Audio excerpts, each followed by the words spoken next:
Hi guys, a day in the life of chess content creator at age of 13.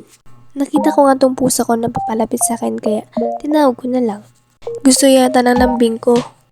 Yan, tapos wala akong magawa kaya nagpakyut na lang. At hindi ko na malayan sumunod na pala yung pusa sa akin.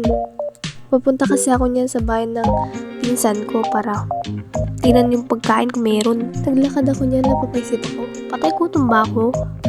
At yan, papasok na nga ako, nakita ko may pagkain, confirm. At nakita ko nga sila nagandad ng TV.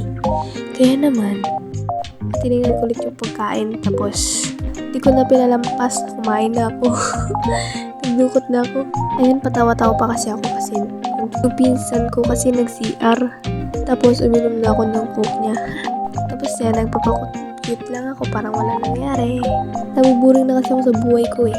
At yan, nagmamajorit ang buritang. Majorit ka lang dyan kasi walang magawa.